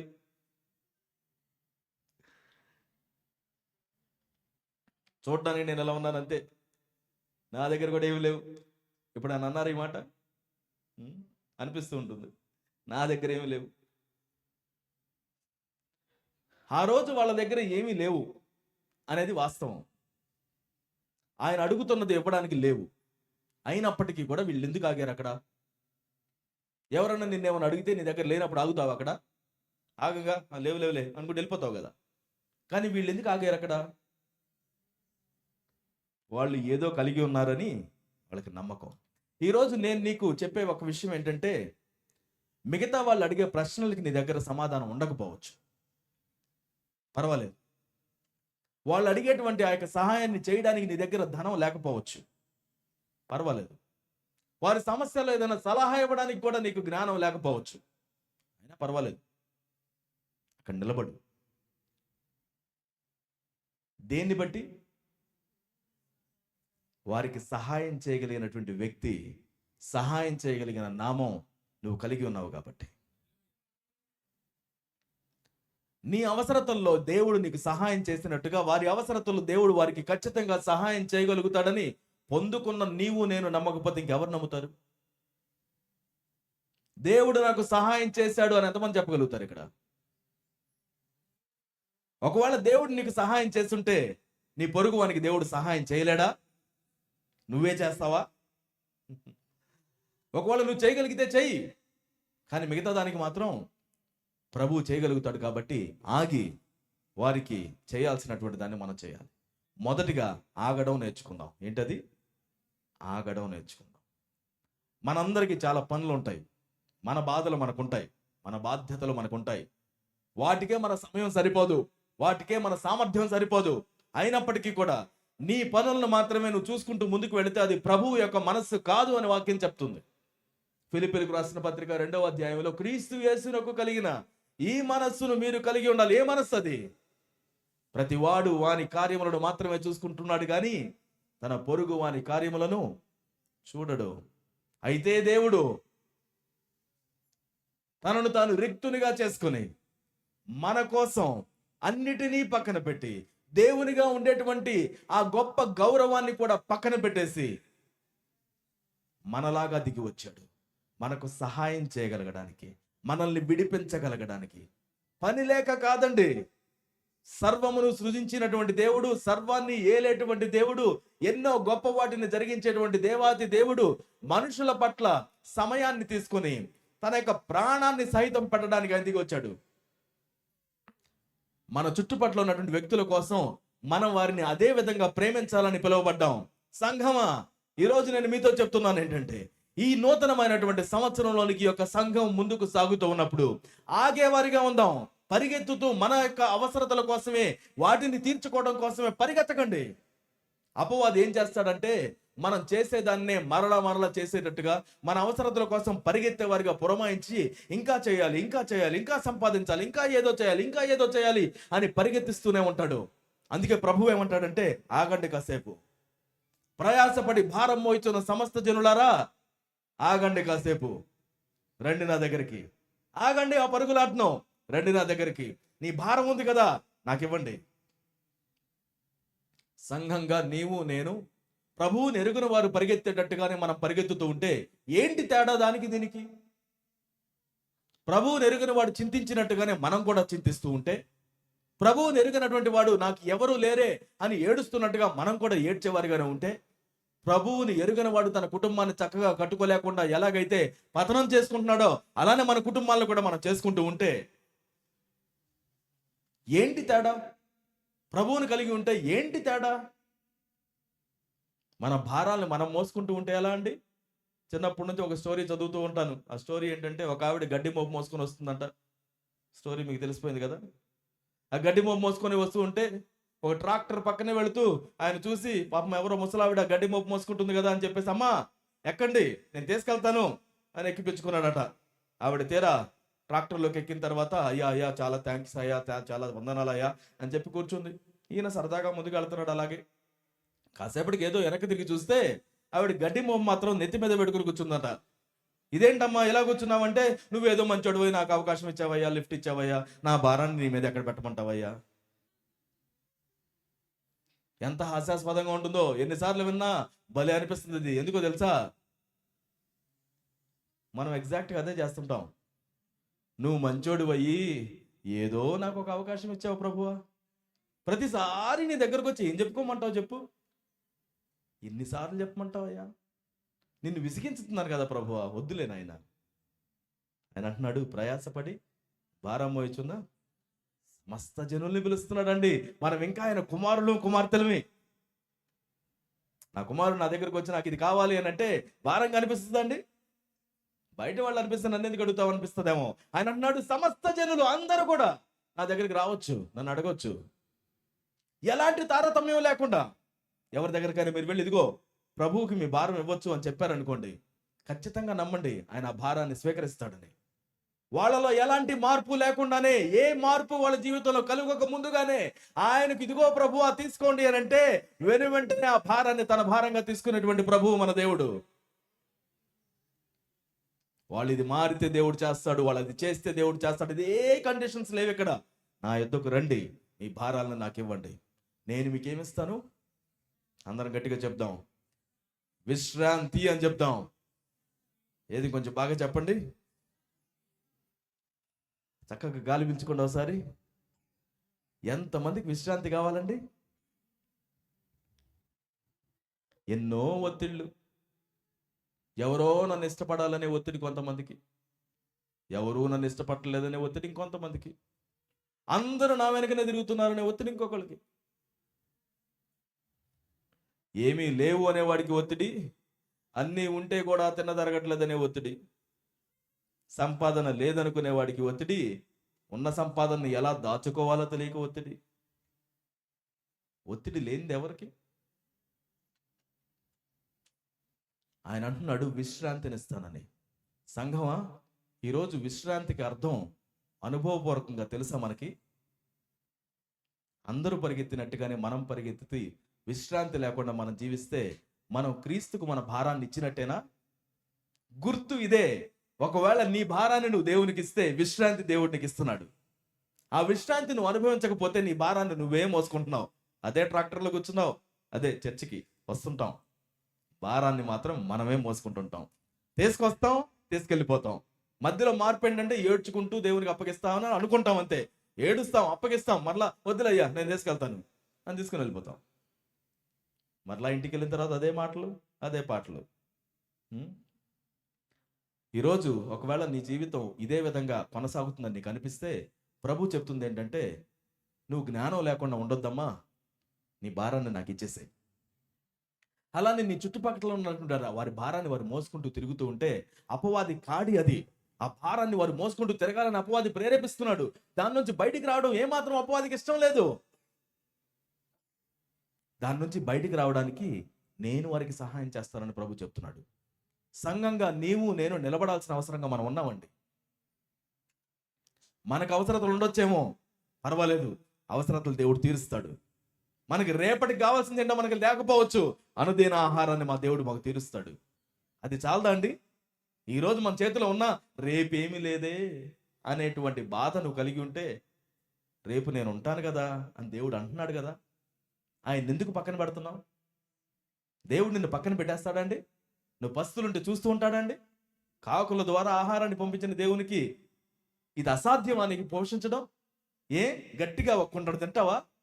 నిన్ను పోషించడానికి దేవుడు కష్టం అనుకుంటున్నావా? లేదు కదా. అయినా ఎందుకో మనకి సెక్యూరిటీ కావాలి. అది లోకం పెట్టే భ్రమ. ఎంత సెక్యూరిటీ కడుగుంటే ప్రాణాన్ని పోగొట్టుకున్న వాళ్ళందరి సంగతి ఏంటండి? సెక్యూరిటీ లేక ప్రాణాలు పోయాయా? లేదే. లోకం ఏమనుకుంటుందనే మాటలను బట్టి నువ్వు జీవిస్తున్నావా? వాళ్ళు ఏమనుకుంటారో వీళ్ళు ఏమనుకుంటారో అనే దాన్ని బట్టి జీవిస్తూ ఉంటే వాళ్ళని తృప్తిపరచడానికి నువ్వు ఎంత దూరాన్ని పరిగెత్తుతావు? దేవుని ముందు నమ్మకంగా ఉండు, నిజాయితీగా ఉండు, దేవునికి సమర్పించుకో, నమ్మకంగా చేయాల్సింది చెయ్యి, కష్టపడి పని చేయి, సుఖంగా దేవుని యొక్క సన్నిధిలో విశ్రాంతి పొందు. అంతకు మించి కావాల్సింది ఏంటి? ఈరోజు నేను మీకేం చెప్తున్నానంటే, ఇదిగో ప్రభువుకి నీ భారాలను అప్పగించుకో. అలానే నీ చుట్టుపక్కల ఉన్నటువంటి వారి యొక్క భారాలను కూడా ప్రభు యొక్క సన్నిధికి తీసుకొని రా. వాటిని పట్టించుకోకుండా పరిగెత్తకండి. నువ్వు జాబ్కి వెళ్తావు, నీ జాబ్లో ఎన్నో స్ట్రెస్సెస్ తోటి ఉన్నటువంటి వ్యక్తులు అనేక మంది నీ యొక్క జీవితంలో తారసపడుతుంటారు. 10 సంవత్సరాలు 20 సంవత్సరాల నుంచి కలిసి పనిచేసే వాళ్ళు ఉంటారు. ప్రతిరోజు ఉదయాన్నే కలుసుకుంటారు, సాయంత్రం దాకా అక్కడే ఉంటారు, ఎన్నెన్నో చెప్పుకుంటారు. కానీ వాళ్ళకి కాసేపు సమయం తీసుకొని నీ భారాలు గురించి నేను ప్రార్థన చేయొచ్చా అని ఎప్పుడైనా అడిగారా? నా ప్రభువు నీకు సహాయం చేయగలుగుతాడని నేను నమ్ముతున్నాను అని మనం చెప్పగలిగామా? ఆ రోజు పేతురు యోహానులు ఏం చేశారో చూద్దాం. వారు ఏం చేశారు? పేతురు యోహాను వానిని తేరి చూచి మా తట్టు చూడుము అని అన్నారు. మరి వాళ్ళని చూస్తే ఏమొచ్చింది అన్నారో, చూడగానే వీళ్ళకి ఏమొచ్చింది? దీనికి వాడు వారి యొద్ద ఏమైనా దొరుకునని కనిపెట్టుచు వారి యందు లక్ష్యం ఉంచెను. ఎటు నుంచి ఇస్తాడు? ఆయన జేబుల్లో నుంచి ఇస్తాడా? ఈయన జేబుల్లో నుంచి ఇస్తాడా? ఎవరి జేబుల్లో నుంచి ఇస్తాడు? ఎక్కడి నుంచి ఇస్తారు అని ఎదురు చూస్తున్నాడు పాపం. రా అంటే ఏం చేస్తాడు? ఇటు వచ్చి ఎక్కడిస్తాడు అని ఎదురు చూస్తూ ఉంటాడు. అప్పుడు పేతురు ఏమంటున్నాడు? వెండి బంగారములు నా యొద్ద లేవు గాని నాకు కలిగినదే నీకిచ్చుచున్నాను. నజరేయుడైన యేసు క్రీస్తు నామమున నడువు. నాకు కలిగింది నేను నీకు ఇస్తున్నాను. ఏం కలిగి ఉన్నాను నేను? యేసు నామాన్ని నేను కలిగి ఉన్నాను. యోహాను సువార్త 1వ అధ్యాయం 12వ వచనం, తన్ను ఎందరు అంగీకరించిరో వారందరికీ దేవుని పిల్లలగుటకు దేవుడు అధికారాన్ని అనుగ్రహించాడు. ఆయన నామమును అనుగ్రహించాడు. ఆయన కుమారులుగా కుమార్తెలుగా ఉండే అధికారాన్ని దేవుడు మనకు అనుగ్రహించాడు. ఇది నీవు నేను గుర్తించుకోవాలి. ఇది ఏ దొంగతనం చేయలేడు. నీ దగ్గర నుంచి అపహరణ కానటువంటి నామం అది. అన్నిటి మీద అధికారం కలిగినటువంటి నామము యేసు నామాన్ని దేవుడు మనందరికీ ఇచ్చాడు. దైవజనులుగా మాకు మాత్రమే కాదండి, దేవుని బిడ్డలుగా మనందరికీ దేవుడు ఇచ్చాడు. మిమ్మల్ని నడిపించడానికి దేవుడు మాకు కొన్ని జ్ఞానాన్ని ఇచ్చి నడిపించుతున్నాడేమో కానీ మనందరం దేవుని దృష్టిలో సమానం. నీవు తండ్రి అని పిలిస్తే పలికేటువంటి దేవుడు నేను తండ్రి అని పిలిస్తే కూడా పలుకుతాడు. నాకు ప్రత్యేకంగా, నీకు ఇంకో రకంగా దేవుడు పలకడు. ఆయన సమీపంగా ఉన్నాడు. ఆయన నామం మనకు అనుగ్రహించబడింది. ఆ రోజు పేతురు యోహానులు గుర్తించింది, మేము దీనిని కలిగి ఉన్నాము. ఈరోజు యేసు నామాన్ని నేను కలిగి ఉన్నాను అనే గుర్తింపు మనకు ఉండడం చాలా అవసరం. దానికి బదులుగా మనం చాలా వాటిని చెప్తుంటాం. ప్రజలకు ఎవరికైనా బాగాలేదనుకోండి ఏమంటామండి? ఇదిగో కొంచెం బీ పాజిటివ్, ఇట్స్ ఓకే, అంతా మంచి జరుగుతుందిలే, అంతా మంచి జరుగుతుంది. కొంచెం బలంగా ఉండండి, కొంచెం గట్టిగా ఉండండి, సమయమే అన్నిటినీ స్వస్థపరుస్తుంది. Time heels everything. ఇలాంటి మాటలు ఎప్పుడైనా చెప్పారా మీరు? అందరం చెప్తుంటాం కదా, కొంచెం ఓర్చుకో, కొంతకాలమేలే, వాడికి తీసిన గుంటలో వాడే పడతాడు, చూస్తూ ఉండు. ఇన్ని చెప్పే మనం యేసు నామాన్ని ఎప్పుడన్నా ప్రయోగించావా? ఎందుకో తొందరగా అది మాత్రం మన నోటికి రాదు. అంతా సర్దుకుంటుంది అని చెప్తే అది చదువుకుంటుంది నీకు తెలుసా? ఏదో నోటి మాట. ఇంకేం చేయగలుగుతామండి అని అంటారు. ఏం చేయగలుగుతావేంటి? నీ చేతిలో ఉన్నదాన్ని నువ్వు ప్రకటించడం నీకు చేత కాకపోతే ఇక ఏం కలిగి ఉన్నావు నీకు తెలియకపోతే ఎలా ఇది?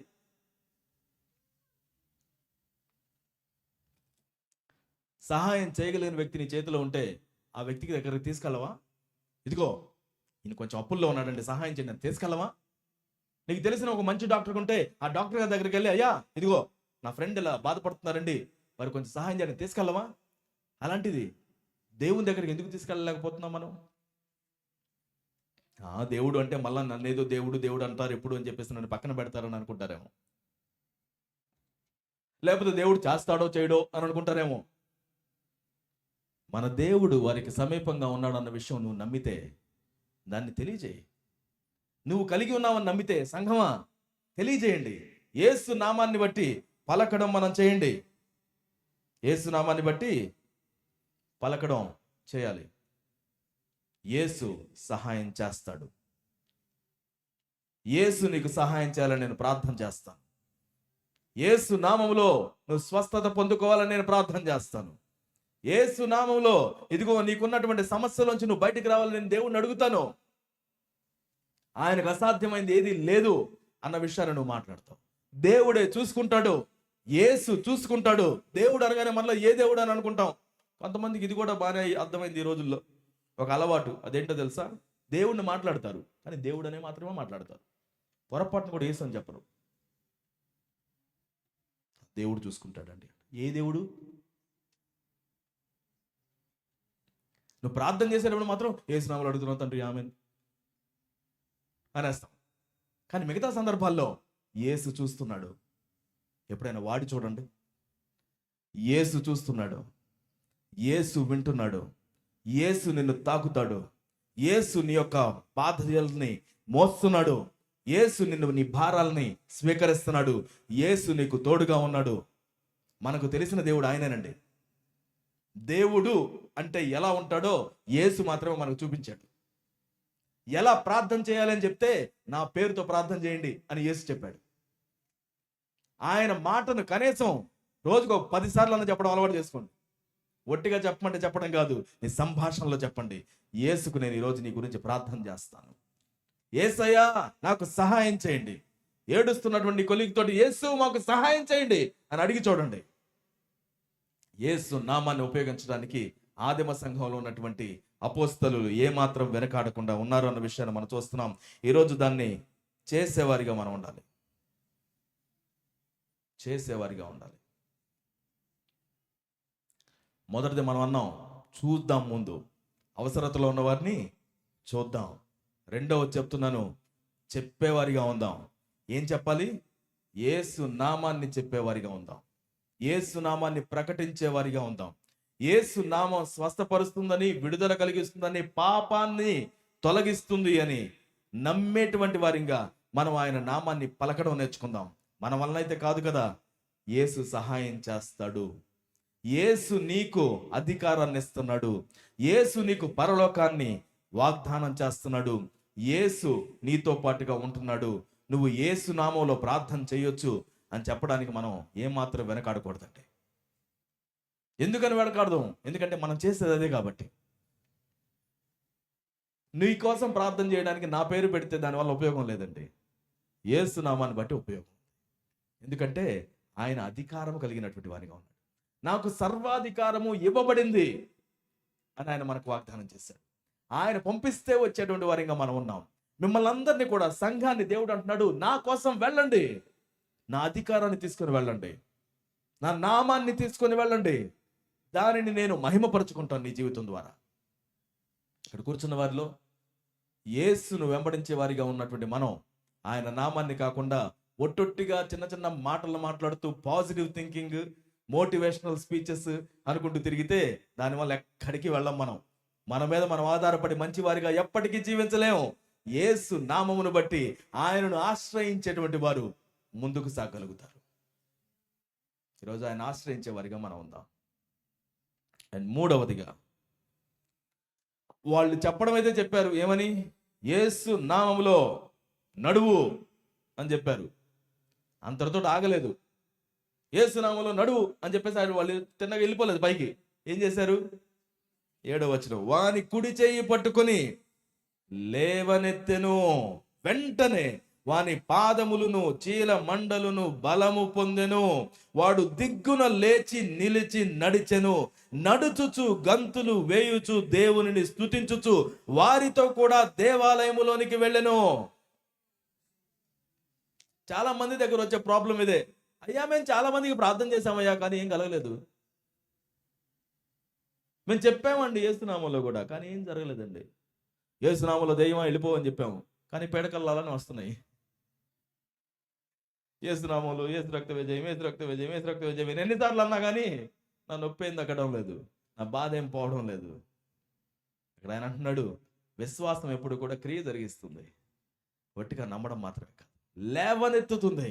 అక్కడ వారిద్దరు కూడా అక్కడ ఏం చేశారట, వాని కుడి చెయ్యి పట్టుకొని లేవనెత్తారు. పేతురు ఆ మాట చెప్పేసి ముందుకు వెళ్ళిపోవడం కాదు, తను నమ్మినటువంటి దాన్ని బట్టి ఇదిగో లేవనెత్తడానికి నిలబడ్డాడు, నడిపించడానికి నిలబడ్డాడు.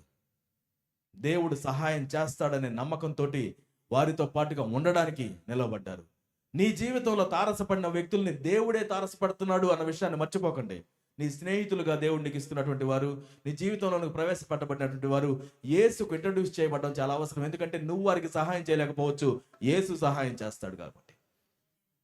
ఒక మాట చెప్పేసి వెళ్ళిపోయిన వారిగా ఉండకండి, ఒక ప్రార్థన చేసి వెళ్ళిపోయిన వారిగా ఉండకండి. వారిని ఆ పరిస్థితుల్లో నుంచి లేవనెత్తడానికి మీ బలాన్ని కూడా దేవుడు వాడుకుంటున్నాడు. అక్కడ నీకున్న బలం కేవలం లేవనెత్తడమే, కానీ నువ్వు దాన్ని చేసిన వెంటనే ఏం జరుగుతుంది, వాని కుడి చెయ్యి పట్టుకుని లేవనెత్తగానే ఏమైంది, వెంటనే లేవనెత్తిన వెంటనే వాని పాదములు చీల మండలును బలము పొందెను. నువ్వు ఒక అడుగు ముందుకు వేసి నువ్వు చేయగలిగినటువంటిది నువ్వు చేస్తే వెంటనే వారికి ఇవ్వాల్సినటువంటి బలాన్ని దేవుడు ఇస్తాడు. ఇది పదే పదే మనం చూస్తాము. 5 రొట్టెలు 2 చేపలు దేవునికి అవసరం 5,000 మందికి ఇవ్వడానికి లేదే, కానీ నువ్వు చేయగలిగింది నువ్వు తీసుకుని వస్తే వెంటనే దేవుడు దాన్ని ఆశీర్వదిస్తున్నాడు. దేవుడు నీ చేతిలో అద్భుతాలు జరగాలని ఆశపడుతున్నాడు. ఆయన కార్యంలో నువ్వు పాలిభాగస్తుడిగా ఉండాలని దేవుడు నిన్ను పిలుస్తున్నాడు. నా విషయంలో మీరు పార్ట్నర్గా ఉండాలి అని సంఘాన్ని దేవుడు పిలుస్తున్నాడు. నీవు నేను వెళ్ళి చెప్పాల్సిన అవసరమే ఉందండి. కావాలంటే దేవదూతలను పంపించేస్తాడు కదా ఆయన. లేకపోతే ఆకాశాన్ని ఒక రోజు పెద్ద ఎల్సిడి స్క్రీన్ లాగా పెట్టుకొని ఆయన ఏమై ఉన్నాడో చూపించవచ్చు కదా. దేవుడు సమస్తము చేయగలిగిన శక్తిమంతుడై ఉండి నిన్ను నన్ను తనతో పాటుగా భాగస్వాములుగా ఉండాలని, తన మహిమను మన జీవితాల ద్వారా వ్యక్తపరచాలని దేవుడు ఆశపడుతున్నాడు. నీవు నేను దానిలో పాలిభాగస్తులుగా ఉండాలని దేవుడు కోరుకుంటున్నాడు. ఒక అడుగు నువ్వు ముందుకు వేయాలి, దేవుడు దాన్ని జరిగిస్తాడు. ఆయన చెప్పింది మనం చేయాలి, దేవుడు దాన్ని జరిగిస్తాడు. మీరు జరిగించండి ప్రభువా. ఏం చేయాలండి, ఏం చెప్పుకోవాలి, మీరు జరిగించండి ప్రభువా. నేనైతే ఒక అడుగు ముందుకు వేస్తాను.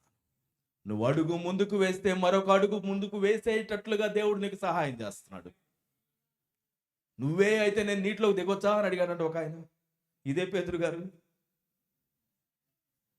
నా చేయి పట్టుకో ప్రభువా నేను దిగుతాను అని అనలేదు. అక్కడ రా దిగు, వెంటనే దిగేశాడు. మనిషిగా నీటి మీద నడిచిన గొప్ప అనుభవంలోనికి పేతురు గారు రాగలిగారు.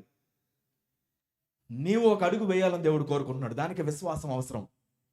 విశ్వాసం లేకుండా దేవునికి ఇష్టడై ఉండుట అసాధ్యం. అందరు ఇక్కడే ఉన్నారా? హలో.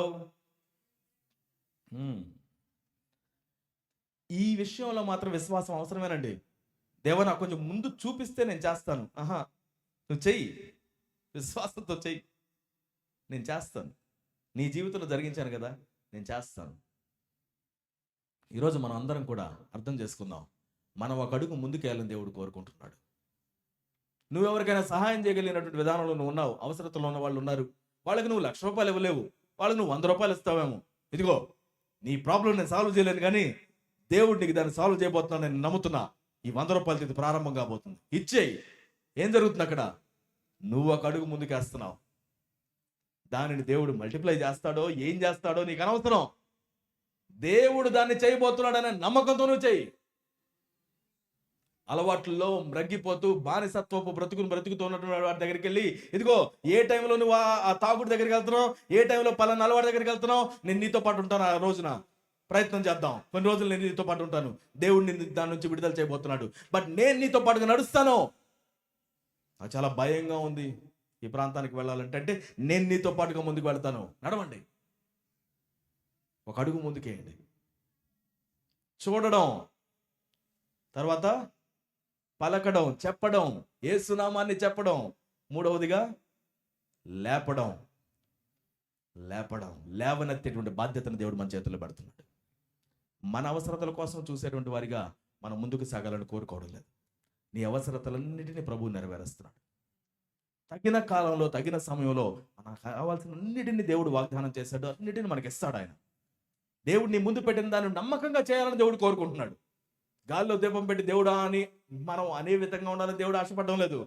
నీ చేతిలో దేవుడు పెట్టిన దాన్ని బాధ్యతాయుతంగా నువ్వు ముందుకు సాగింపచేయాలని దేవుడు ఆశపడుతున్నాడు. అంతేగాని ప్రతిదాన్ని కూడా ఆయనే నెరవేరుస్తానని వాగ్దానం చేస్తున్నాడు. నిన్ను తల దించుకోనివ్వను అని వాగ్దానం చేశాడు. ఆయన నమ్ముకునేటువంటి వాడు ఎప్పుడు కూడా సిగ్గుపరచబడడు. ఈ మాట చెప్పండి. ప్రభువునందు విశ్వాసం ఉంచేవాడు ఎన్నడును సిగ్గుపరచబడడు. పూర్తిగా నమ్ముదాం దేవుణ్ణి.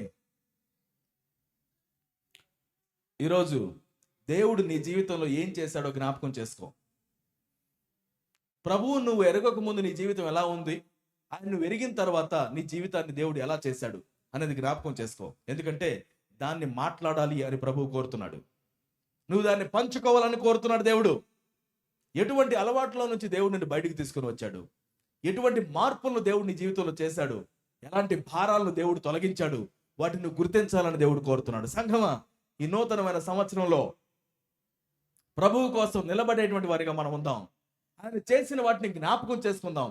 కృతజ్ఞత లేనివారు వేల కొలదిగా కూలెదరు అని వాక్యం మనతో చెప్తుంది. కృతజ్ఞత కలిగిన సంఘంగా మనం ఎదుగుదాం. ఆయన చేసిన వాటిని జ్ఞాపకం చేసుకుందాం. ముందుకు మనం సాగి వెళ్ళేటప్పుడు ప్రభువు కోసం ఒక అడుగు ముందుకు వెళ్దాం. వేరే వారి కోసం మనం ఒక అడుగు ముందుకు వెళ్దాం. ప్రభువు నామాన్ని ప్రకటన చేద్దాం. ప్రభువు నామంలో వారిని లేవనెత్తుదాం. ఈ సందర్భంలో దావీదుని గుర్తు చేస్తున్నాను. 40 రోజులు యుద్ధానికి వెళ్ళినటువంటి సైన్యం, ఇశ్రాయేలీయుల సైన్యం, రాజు అయినటువంటి సౌలు, మొట్టమొదటి రాజు, చాలా ఎత్తుగా ఉన్నటువంటి రాజు, బలాఢ్యుడే, ఆయన యొక్క పరిపాలనలో నడిపించబడుతున్నటువంటి సైన్యం 10 రోజులు యుద్ధానికి వెళ్ళి, ఉదయాన్నే యుద్ధానికి వెళ్ళి లంచ్ టైంకి తిరిగి వచ్చేవాళ్ళు. ఏమి యుద్ధం చేయకుండా అక్కడే కూర్చొని తిన్నది మొత్తం అరిగిపోతే దాకా కూర్చొని, ఆ గొల్యాతు అనేటువంటి వ్యక్తి రాక్షసుడిలాగా ఉంటే, అది మన వల్ల కాదు అని నమ్మినటువంటి వ్యక్తులుగా ఉంటే, వాళ్ళకి ఆ ఫుడ్ తీసుకుని వెళ్ళాడు ఈయన. అక్కడికి వెళ్ళిన తర్వాత యెహోవా నామాన్ని దూషించేటువంటి ఫిలిష్తీయుడు అయినటువంటి వ్యక్తిని చూసి, ఎవడు వీడు నా దేవుని నామాన్ని తృణీకరిస్తున్నాడు, ఎవడు వీడు దేవుని ప్రజలను తృణీకరిస్తున్నాడు, వీళ్ళందరూ భయంతో పరిగెత్తుతూ ఉంటే చూసి తనకు అనిపించింది, వీళ్ళు ఎంత భారంగా ఎలా ఉంటున్నారు, అక్షరాల 40 రోజులు ఎలా ఉంటున్నారు. ఆయన ఏమన్నాడు తెలుసా? నేను దేవుని నామంలో ముందుకు వెళ్తాను, నేను పోరాడతాను. సౌలు పిలిపించాడు. నువ్వు ఎలా పోరాడతావు? అయ్యా, నా వెనక నా తండ్రి గొర్రెలను నేను మేపుతున్నప్పుడు వాటిని రక్షించగలిగినటువంటి వానిగా దేవుడు నన్ను ఉంచాడు. అడవి మృగాల్లోంచి వాటిని తప్పించడానికి దేవుడు నాకు బలాన్ని ఇచ్చాడు. అదే దేవుని నామంలో నేను ముందుకు వెళుతున్నాను. అదే దేవుని నామంలో నేను ముందుకు వెళుతున్నాను. ఏ దేవుని నామంలో?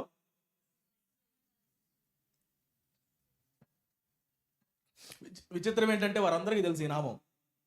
సైన్యములకు అధిపతియగు యెహోవా. సైన్యాలకు అధిపతి ఎవరు? అది మర్చిపోయారు. సౌలుని అధిపతిగా పెట్టుకున్నారు వీళ్ళు. దేవుడు కూడా ఈయన మీద అధిపతి అనేది మర్చిపోయారు. అలా మర్చిపోతే ఈ దావీదు అంటున్నాడు, ఆయన నామంలో నేను ముందుకెళ్తాను. సరే వెళ్ళు, ఇదిగో కత్తి తీసుకో. ఆ కత్తి కట్టుకుంటేనేమో అది ఊడిపోతుంది. ఈయన ఎప్పుడు కత్తితో యుద్ధం చేయలేదు. రాజు తన యొక్క కత్తిస్తే అది తీసుకోవడం కష్టమైపోయింది. అయినా కానీ యుద్ధానికి వెళ్తాను. అక్కడికి వెళితే ఆ గొల్యాతు ఏమంటున్నాడు? నేనేమన్నా కుక్కను అనుకుంటున్నావా? కర్ర తీసుకొని వస్తున్నావు? 40 రోజుల నుంచి నా దగ్గరకు పంపించగలిగింది ఎవ్వరు లేరా? నువ్వు అక్కడ వచ్చావు. ఏమనుకుంటున్నావు నువ్వు? ఈరోజు నేను నిన్ను చంపేసేసి అది చేస్తాను ఇది చేస్తానని తిట్టితే దావీదు ఏమంటున్నాడు తెలుసా? నువ్వు కత్తి పట్టుకొని, బల్లెం పట్టుకొని, ఈట పట్టుకొని వస్తున్నావు. నేనైతే సైన్యములకు అధిపతియగు యెహోవా నామంలో నేను వస్తున్నాను. ఆ మాట ఒక విశ్వాసి మాట్లాడుతుంటే ఆ రొమ్ము విరుచుకొని వచ్చే ధైర్యం గురించి మీరు చూడాలి. ఇక్కడ సమస్యతోటి తన జనాంగం తన తల్లిదండ్రులు, తన బ్రదర్స్, వీళ్ళందరూ కూడా ఏమాత్రం కూడా ముందుకు అడుగు వేయలేనటువంటి సందర్భంలో 40 రోజులు ఉంటే, నెల 10 రోజులు ఈయన వచ్చి అంటున్నాడు, సైన్యములకు అధిపతికి యెహోవా నామములో నేను వస్తున్నాను. ఈ రోజు నేను నీ తలను తీసేస్తాను, ఆకాశ గ్రంథాలకు వేస్తాను నేను దీన్ని, ఆయన నామములో నేను దీన్ని చేస్తాను. దేవుడు దాన్ని సిగ్గుపరిచాడండి? లేదే. దేవుని నామంలో ముందుకు వెళితే ఆయన నామంలో ఒక చిన్న బాలుడికి, యవనస్తుడికి ఎంతో గొప్ప శూరుడిగా కనిపి